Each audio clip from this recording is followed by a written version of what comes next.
Hey guys, Thatnub here. Somebody reminded me recently that we haven't done a karma update video in a while, so here we go. This is our grass. Remember when we first bought the house? Look at this.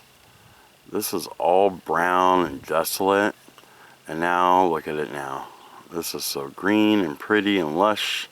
There's some spots where we keep getting some moles digging up some little mounds, and then when I come through with the mower and knock it all back down again.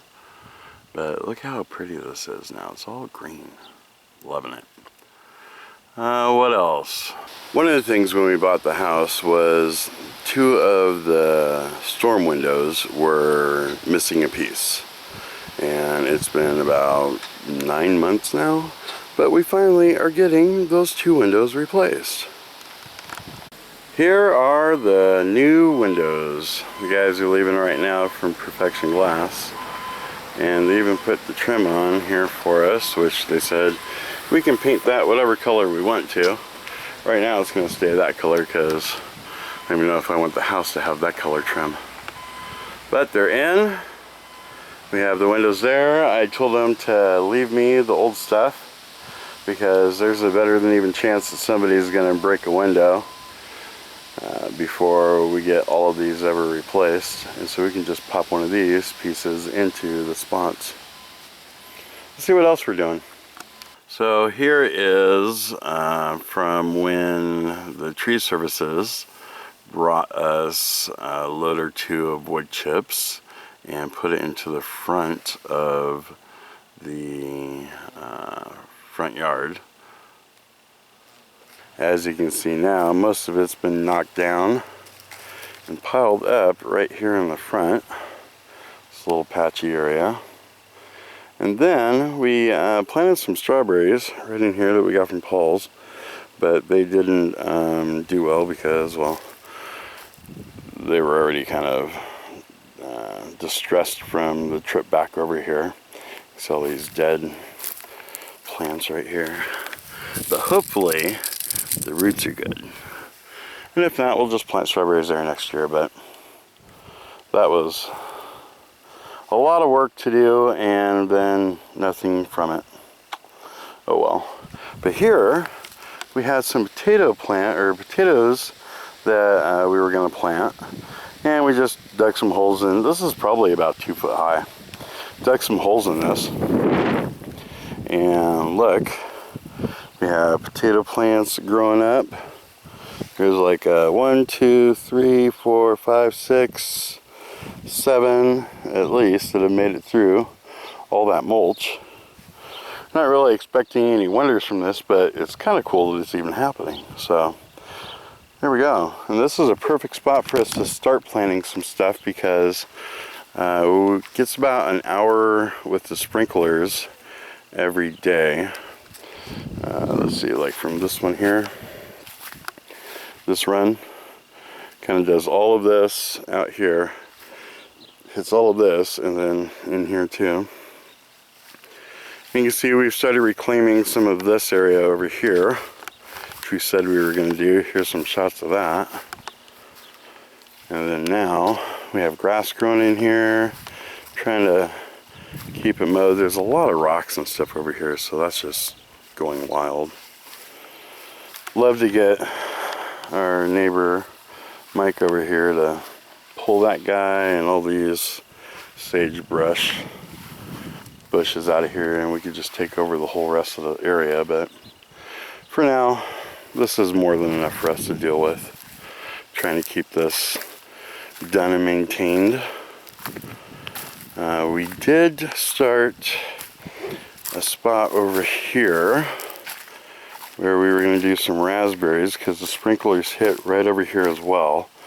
But these raspberry plants were stressed out too, and there's no real soil in here yet. This is still maintaining some wetness though because of the sprinklers every day, and it reaches out there just a little bit. The pasture.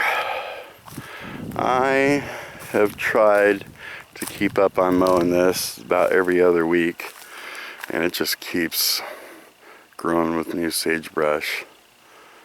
So, I don't know. At least I can keep it maintained and so it doesn't turn into tumbleweeds. Big Blue doing his job, keeping all of our stuff safe, protected. Over here, we haven't really done anything with this area, except we did have 4 tomato plants, and they were all little tiny like that little guy, which I don't know why he's not doing well. All of these have gotten big, and we're really not maintaining them or anything. We put some wood chips down, not a lot, and they get hit with this sprinkler here and maybe that one there a little bit. So they're getting watered every day. But we do have tomatoes growing all over the place in here. There's tomatoes in there, which the wife will be happy about because I don't think she's seen all these tomatoes yet. Whole bunch here, whole bunch there. This one here I think is the one that had all the tomatoes on it. Still not red yet. These are all the cherry tomatoes, even though I can't seem to find any right now. And this one here, here's some tomatoes right here on it. Growing. The bunnies come through this area a lot. This was all just sand. But you can see where we've been walking because the goat heads get to our shoes, and then new goat head plants all throughout this area that we walk to head off to the shipping container. Let's see, let's go check out the piles of wood chips out here. Okay, so here is our start of covering the orchard. And where there's wood chips, there's only a couple of these sagebrush plants growing in it. So it killed off everything that was underneath here. But you can see, no matter how deep down we go, this here is all still dry, all the way down to the sand. Which is why these trees here aren't doing so well. That and this hose keeps getting moved, so the little spurters can't water them. So pretty much all of these trees here, all the way down to the fence line, are toast. This one here we might be able to save. That one we might be able to save. Most of these are gone. So we have a new plan. We are going to stop watering from here out. Those ones live, those ones die, whatevs. From here all the way down here, which is where we need the break from the wind from the mountain. We are going to double up our efforts on. So pull all this stuff out, find any of the trees here that have a chance of surviving, and leave them. Any of the ones that are already gone, they're gone. We'll bring any of the surviving plants from out there over to this area. Then we also have some little kind of area sprayers that we're going to put into this line. So instead of, what, 450 feet, we are, oh, look, rabbit, 2 rabbits, 3 rabbits, see? Right there, those are the guys that are eating all of our goodness. Right there. Keep eating our stuff.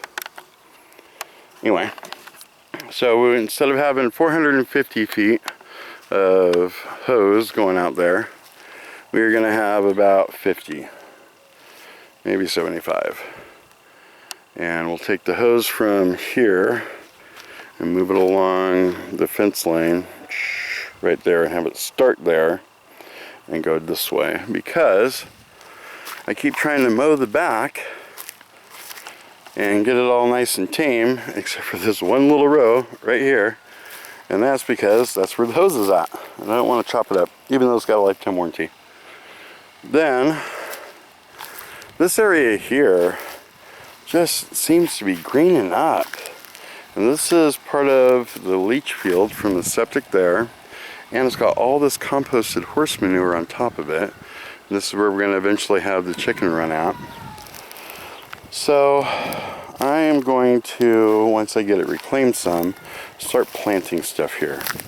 I don't know, there's some grass or some strawberries or something that'll take over and choke out all of this sagebrush. So that's on the agenda, but it is getting hot out lately. And I don't have the time or energy for that. This area here, I want to try to get sagebrush free. Make it all nice and green like we did the front yard. See, I mowed a little bit over here today when I was mowing. Oh, here's another interesting thing that I don't think the peoples know.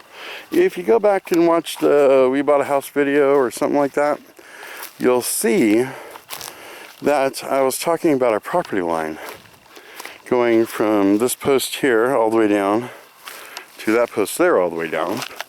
And actually, turns out it goes from about that post there where the white ribbons end, straight line all the way down to, there's a power box over there. So we have like an extra 10 feet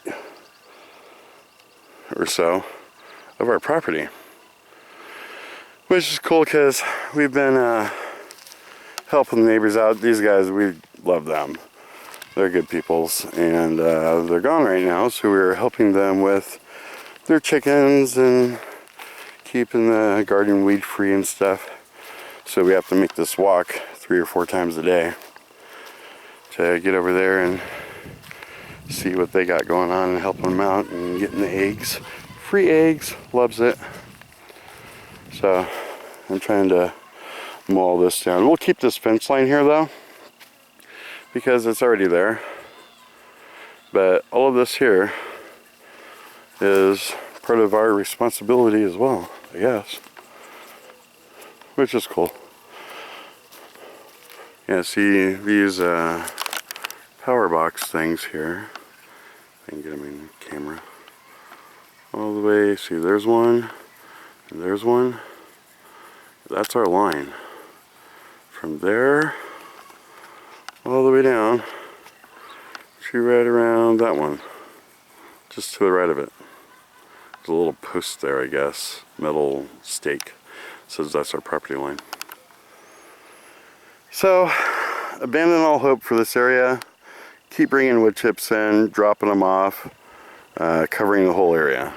We just don't get enough rain out here to do anything with it right now, and I have to figure out irrigation for that.